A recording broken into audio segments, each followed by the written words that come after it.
One of the most common mistakes many beginner photographers make when it comes to learning how to expose their photographs manually is they dismiss or completely ignore one of the most fundamental aspects of photography: light. Without light, photography wouldn't exist, and without having the knowledge of how our cameras read and meter light, then the settings that we use to set our cameras manually are going to be rendered completely obsolete. So in this second episode of this mini-series, we're going to be shedding some light on manual exposure.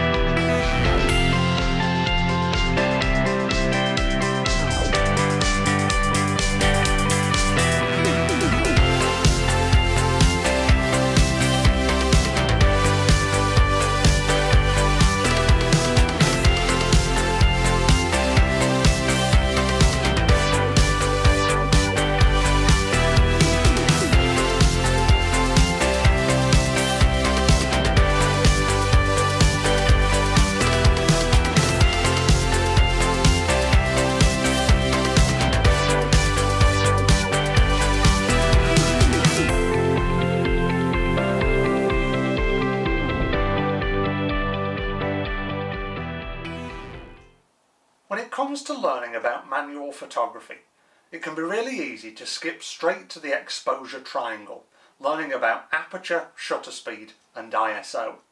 But the people that do this tend to be the people that rely most of the time on the semi-automatic settings of aperture and shutter priority, or even worse, revert straight back to the automatic settings because they see the full manual mode as both scary and far too technical to get their head around. That tends to be because they've missed this fundamental foundation of photography, learning about how our cameras process and read light. Which is why I'm not even going to come on to the exposure triangle until episode 3 of this mini-series.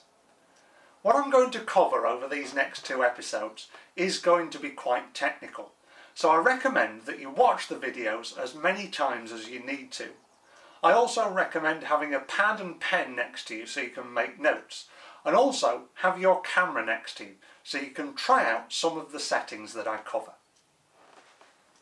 So let's start off by looking at how our cameras read or meter light.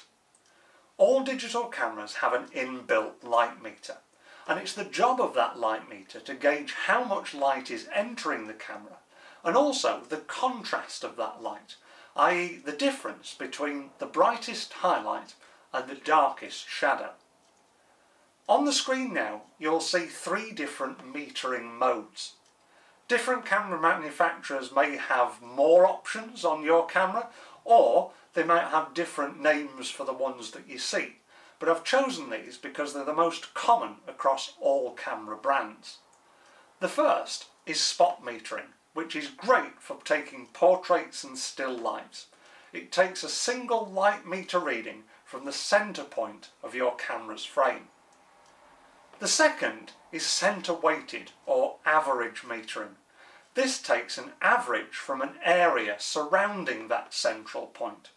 Most cameras will allow you to set the area size that you want to take the reading from. This is great for sunrises and sunsets where you've got a split in high contrast. The final type of light metering is multi-point, or Nikon call it matrix metering.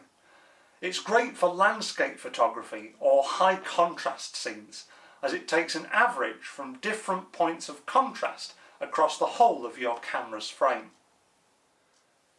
Before we move on any further, I just want to clarify another 2 misconceptions when it comes to light metering. The first is many people think that the camera meters light, and somehow whatever we point the camera at, it's going to miraculously tell us what our exposure should be.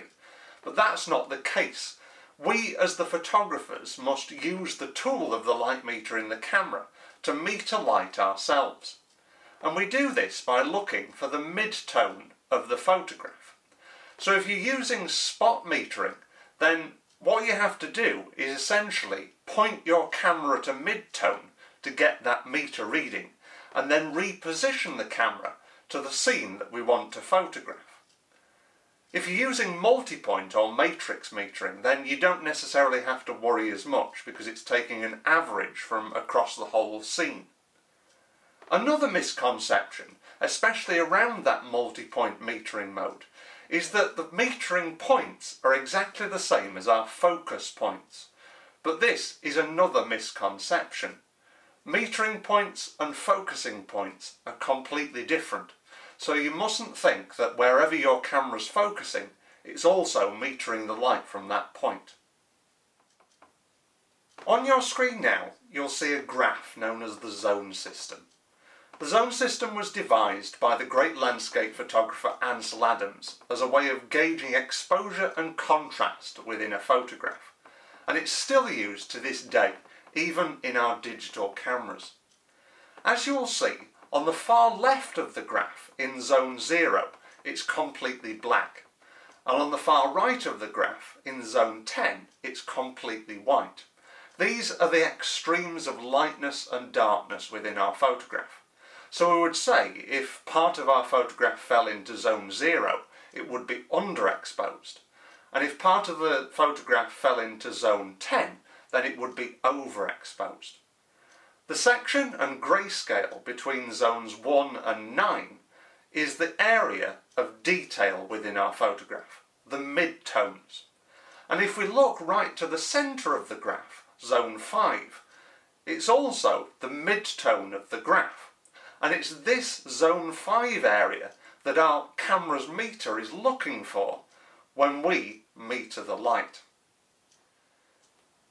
Once we have our light meter reading of a mid-tone of the scene, we can start to use this to be able to gauge the correct exposure for our photograph, i.e. not over or underexposing it. We do this by using a little graph called an exposure meter. It looks something like what you can see on screen at the moment. Different camera manufacturers have different designs for these, but they always look pretty similar. You can find it either at the bottom of your camera's viewfinder, on the screen at the back of the camera if you've got your information panel open, or if you've got a little LCD screen on the top of your camera, it usually appears there as well. Again, at this point, I'm going to just backtrack a bit and make sure that you don't get this confused with something called exposure compensation, which is something completely different, which I won't be covering in this series, but I may cover it in another video. In this series, we're simply concentrating on our manual camera settings. So if you've got your camera with you, what I recommend doing is switching it on and turning it to the full manual mode, and looking out for this little graph. Once you've located it, try pointing your camera out of a window and then immediately pointing the camera down to the ground. What you should see is a shift from the plus side of the graph to the minus side of the graph. What this graph is now telling you is that based on your current meter reading and the settings that is automatically set on the camera, by pointing the camera out of the window, your photograph is going to be overexposed, and by pointing it down to the ground, it's going to be underexposed. So this is where our light meter reading comes in, because if we've metered correctly, then our light meter reading should correspond to the 0 point on that exposure meter. So in the next episode of this mini-series, what we're going to do is look at how we can use our exposure triangle settings to change them each individually to bring our graph to the 0 point in order for us to get the perfect exposure. At this point, I'm imagining a lot of you looking at your screen with your mouth wide open thinking, what on earth has he been talking about? This is going to be far too technical for me to get my head round. I'll never be able to take manual photographs. But that's not the case. You've got to persevere with this and keep going, because I guarantee if you watch this video as many times as you need to, the concepts will eventually sink in and it'll really benefit your photography. So let's run through a quick summary of what I've covered in this section of the series. All of our digital cameras have inbuilt light meters. It's the job of that light meter to gauge the amount of light coming into the camera and also the amount of contrast between highlights and shadows.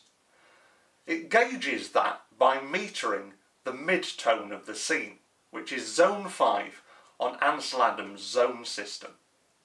We can then pair this meter reading with our exposure meter graph to be able to get the correct exposure. And we'll be looking at how we can do this by using our exposure triangle settings in the next episode of this mini-series. Thank you very much for watching and persevering with all this technical stuff. As I say, keep watching the video, keep referring to your notes, and eventually it'll sink in.